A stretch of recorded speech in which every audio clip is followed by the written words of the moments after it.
Hello there, my YouTube family. How are you? I'm Helen Sattler, your Destiny Helper, coming to you once again.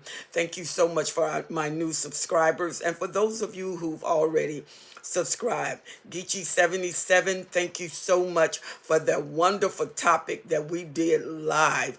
We have a special gift that we would like to send to you because we use your topic and you are a subscriber. So those of you, if I use your topic in a live and you are already a subscriber, there will be a gift that I would love to send to you. So Geechee, make sure that you write me destinyhelper12s@gmail.com. Make sure I have the right address, and I would love to send you this wonderful gift. Just appreciation for the subject matter that was really very interesting that we discussed, and it was a major breakthrough for a lot of people that were on board. Those of you who are on Clubhouse, you can join me also when I'm on YouTube doing some live. So thank you so much. And those of you who have not subscribed to my YouTube channel, when you subscribe, make sure you push that bell. Every time I upload content, you will definitely be alerted, and you will never have to miss another video, and you will be the first one to know that that content has been uploaded.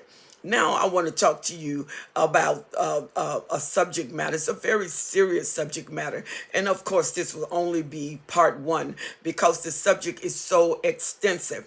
And the subject matter is falling in love with the orphan narcissist.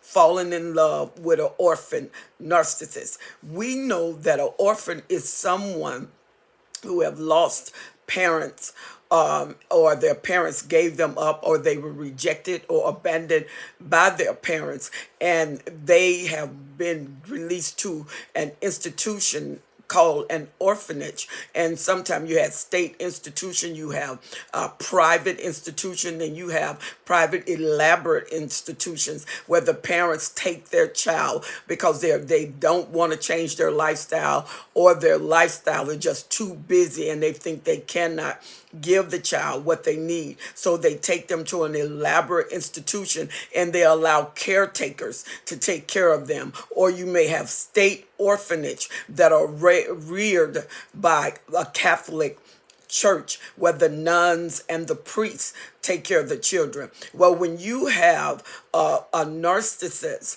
that has been raised up in orphanage, there's a different mindset. They all have the same traits, the same 9 traits. They always feel entitled. They are selfish. They are self-indulged. They feel a sense of grandiosity. They are definitely self-interest. They have no empathy, sympathy.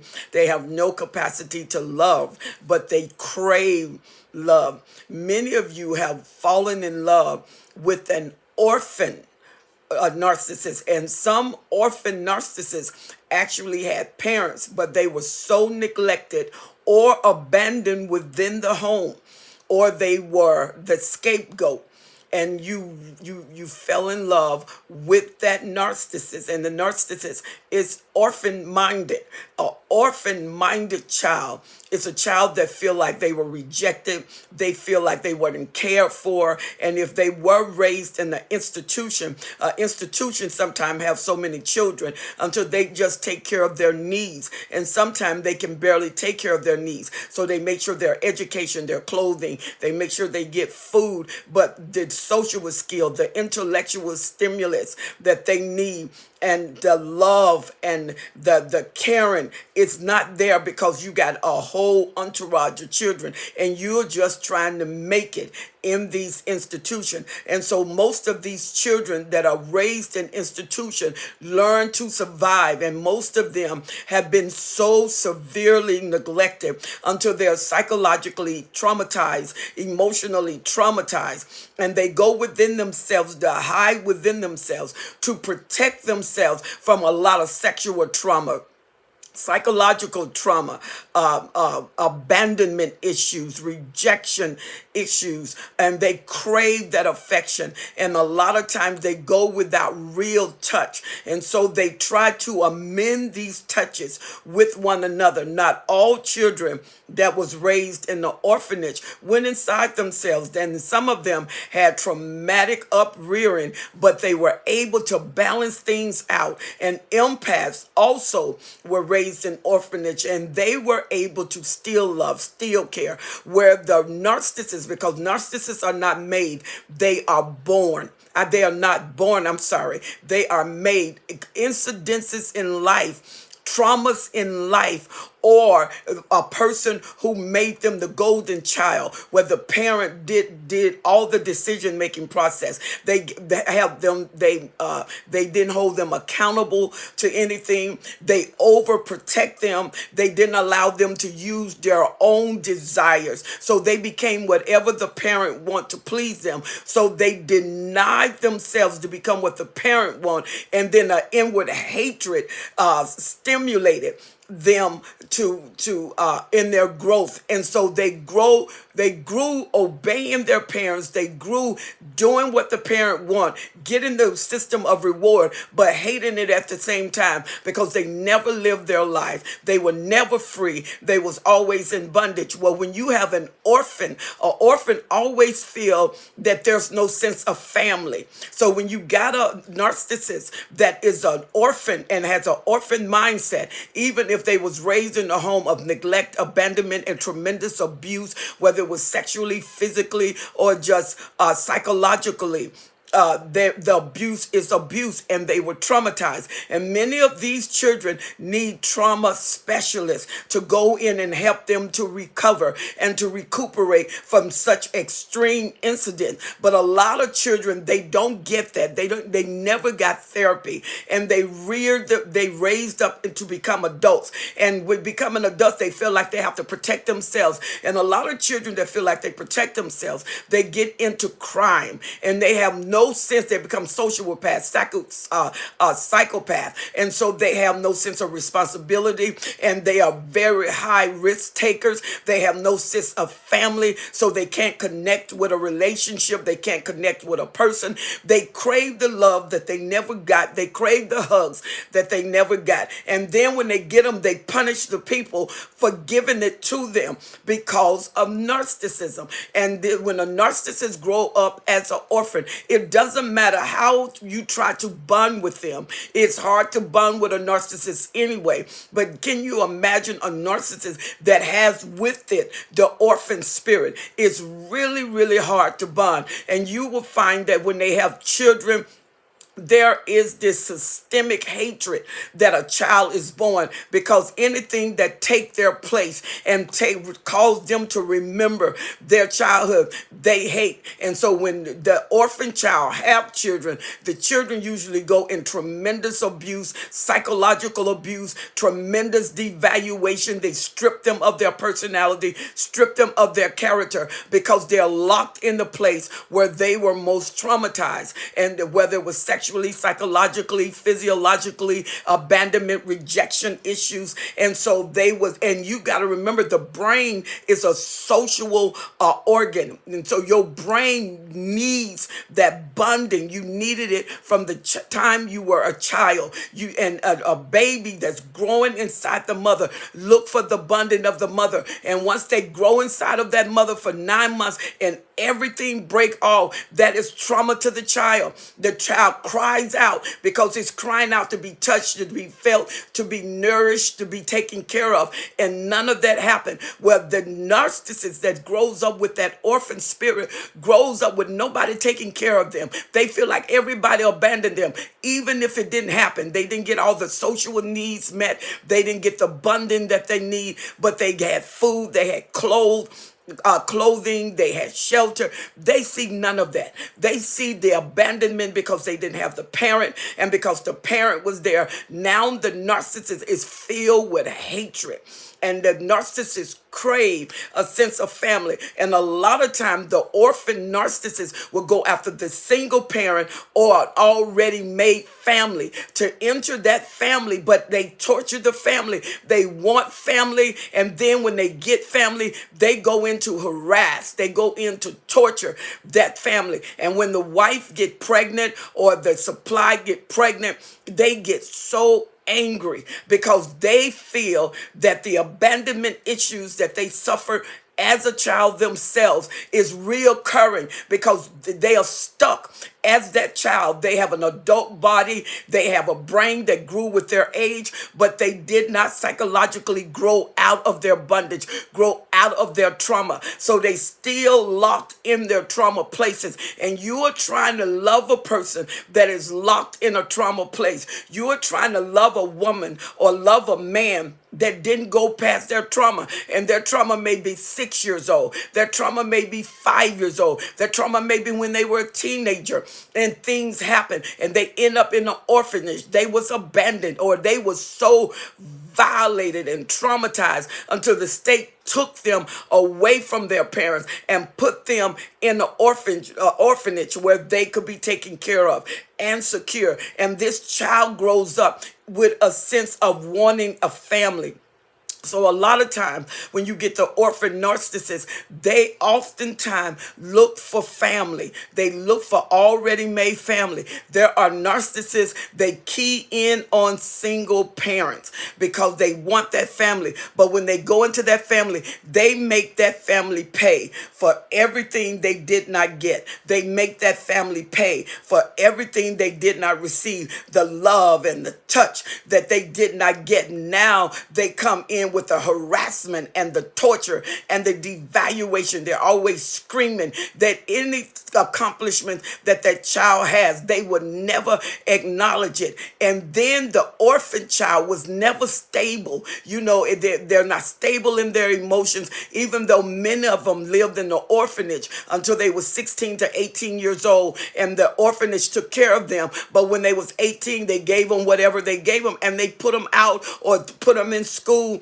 for them to get on their own because they was considered of age once they was 18 years old. And so they had to get out. And so this mindset goes into a home of an already made family and children, and the children go under hostile attack because an orphan spirit never bonds. An orphan spirit never joins. An orphan spirit never connects. They never ever connect. And the more you try to connect with an orphan spirit, the more fight you get with that spirit. And just when you seem like I done had enough and that spirit thinks you're going to abandon it, it goes into a subservient mode and cries unless it is overt narcissist. And some children have went through such extreme torture until they are malignant. They are overt. Some of them have just lost all feeling. They're psychopathic,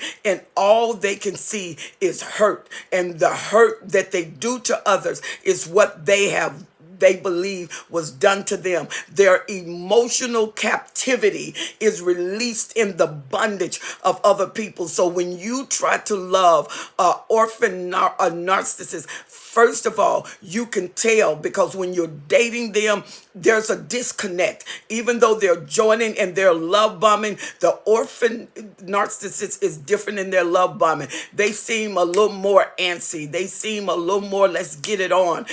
They seem a little more detached. And the love bombing is different. They move most all narcissists like to move very quickly because they like to hook their prey. But the orphan narcissists definitely move very quickly because they know they have some malignant ways about them. They know they have attachment syndromes. They know they have abandonment issues. So they need to get you in. And if you notice that they start inquiring about you, they start asking asking about your family. They start asking about your children. They want to know what age they are. They want to know what they do. They want to know what the children like. And the narcissist, if they choose to have a golden child, and usually when you got an orphan, the orphan picked the golden child to be their flying monkey, to do their service, to do their bidding. And so the golden child is not that they can get their way. They serve the most. And most of the time, the orphan child, if they are empath, the narcissist would attach themselves to the empath, because the empath take responsibility for other people's action, and they can break down the empath because of the absorbent issue, because they haven't grown into who they are, and they hate people or children that are mouth off. And the problem that you have with extended families is most of these children may have already been with the parent. They already have a personality. They already have their character. And so most of them could just mouth off, which makes the narcissist very angry. And the narcissist would hassle that child. And if they can, the narcissist would even turn the parent against their own children, because the narcissist had no sense of caring, no sense of loving. So when you are with a narcissist and you know there's hostility from that narcissist to your child,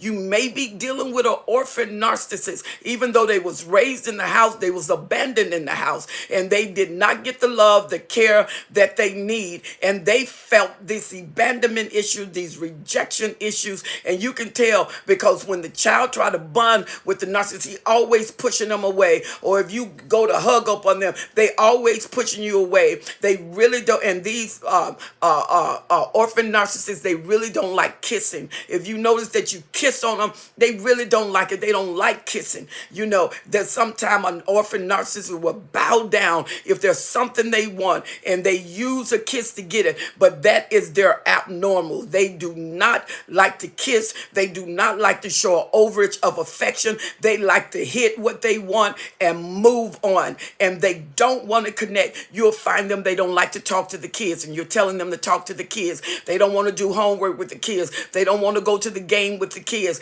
They don't even if they're impressed others. And you may find that the orphan narcissist is more of an introvert, and they are more quiet. But this quietness is almost a malignant quietness about them, a sneaky quietness about them. They are always thinking and devising. That's that orphan spirit. And you sit back wondering, I'm giving them everything, doing everything, my children trying to love on them, and they just separated. They don't want to be kissed on. They don't want you to hug them, you know. And when the love making is robotic, it's almost like an android with a body, and they move on. And then you see them, and the empath have so much sympathy for these narcissists until they pull this empath in, especially if the empath has have a previous relationship with the narcissist, coming out of a bad relationship,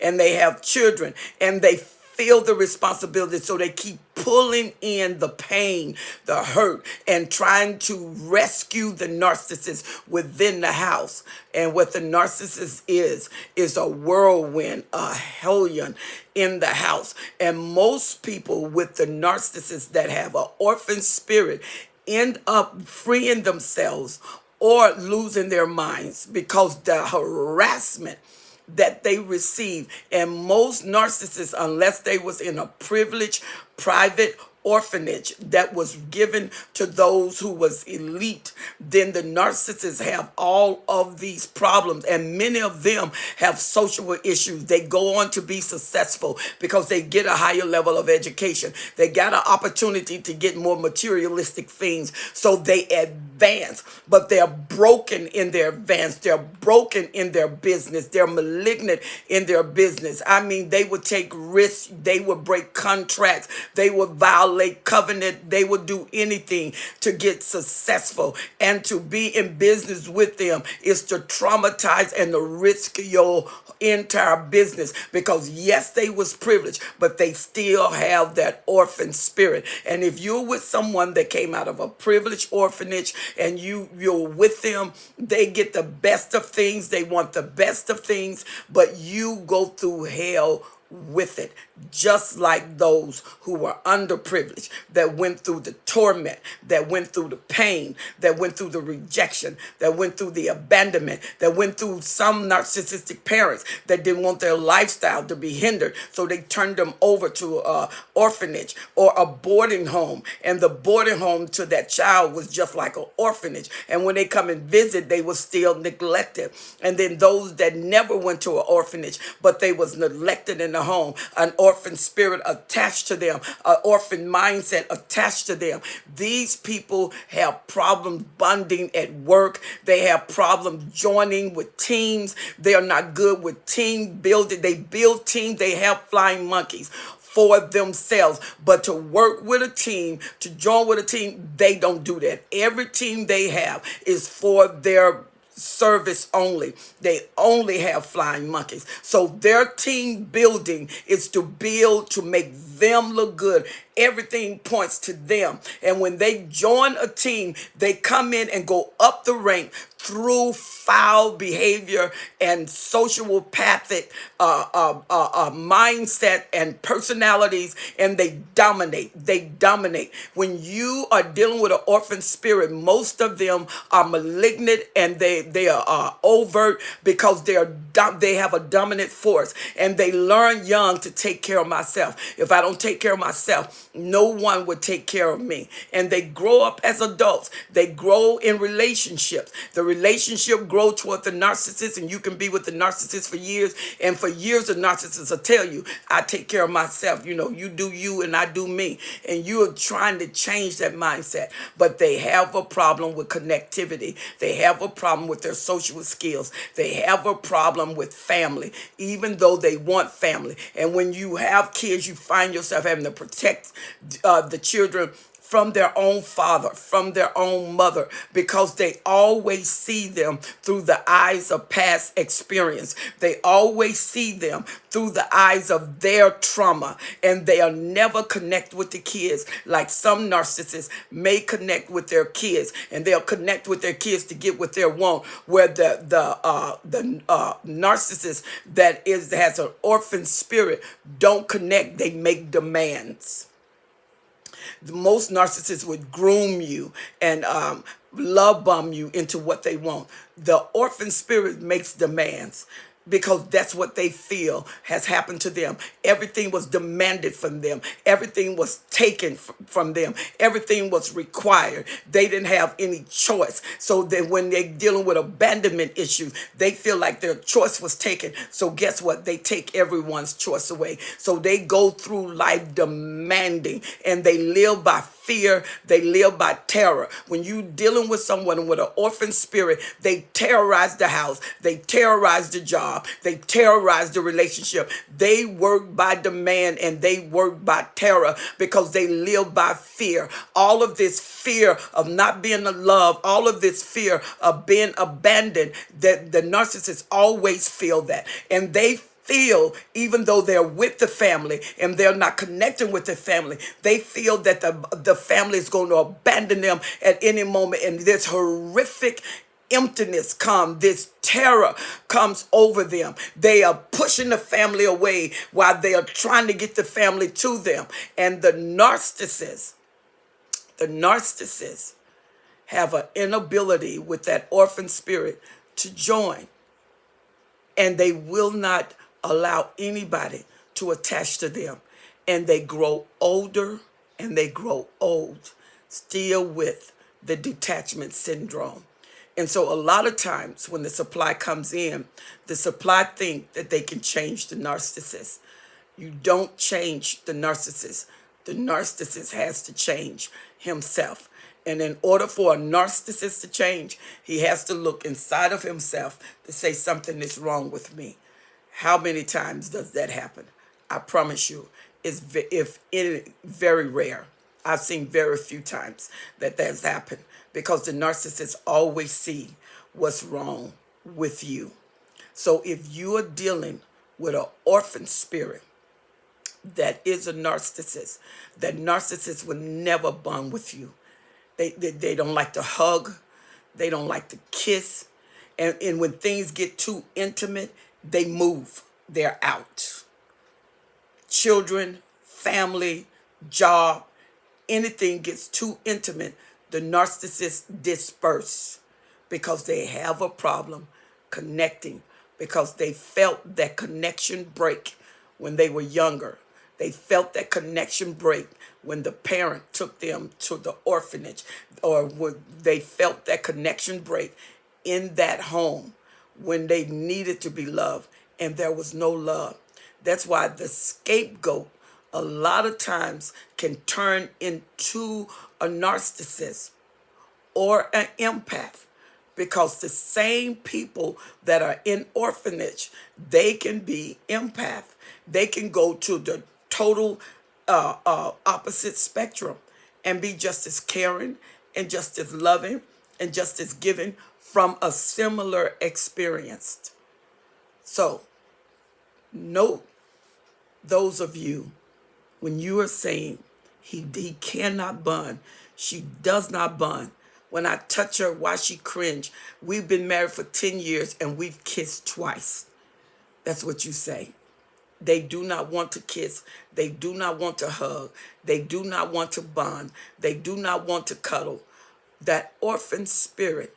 And if you listen to them, they would tell you, my parent didn't hug me, my parent didn't touch me, my parent didn't tell me they loved me, or I came out of an orphanage. I was raised by an aunt. I was raised by a grandmother who didn't have time, or the grandmother was too old, but she did the best she could.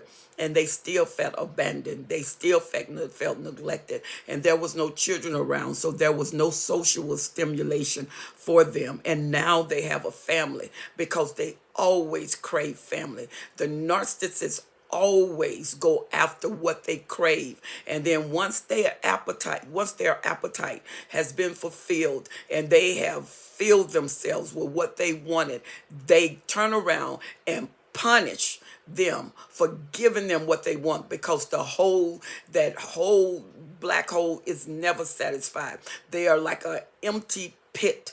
It never have a bottom. So no matter what you do, no matter how long you do it, no matter how intense you do it, no matter how passionate you are in doing it, the orphan spirit is never satisfied. And you remember, those of you, especially single parents, when you get this red flag and it seems like it's real good, but they seem distant, and you can feel the distance with them because it's atmospheric, and you feel it with them, even though you're meeting them and you're just meeting them, and you meet them with the distance. The distance is like a cloak. It's like they wear it like a coat. You can feel it. It's environmental, and you cannot dismiss it.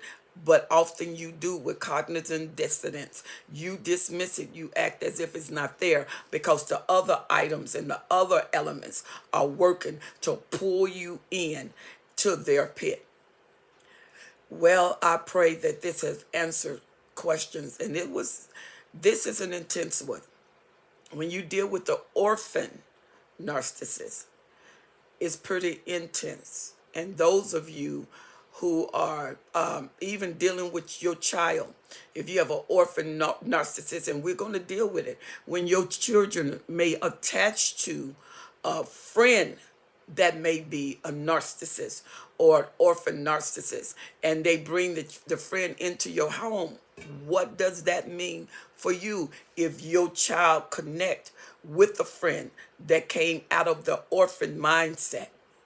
It can be devastating. So why don't you write me and let me know what you think about this? Leave your comments. at the end, at the bottom, in the comment section. Leave your comments. I love reading them.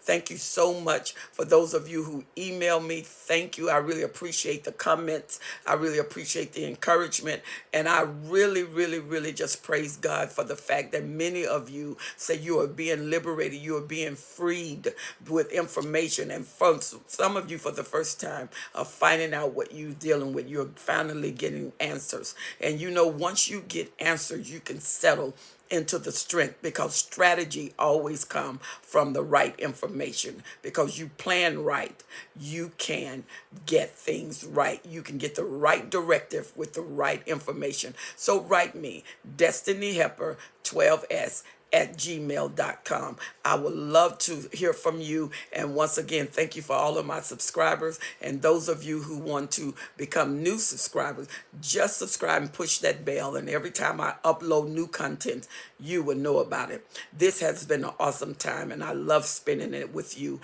And I look forward to your comment. I am Helen Sadler, and guess what? I am your Destiny Helper, here for you and love being there. God bless you.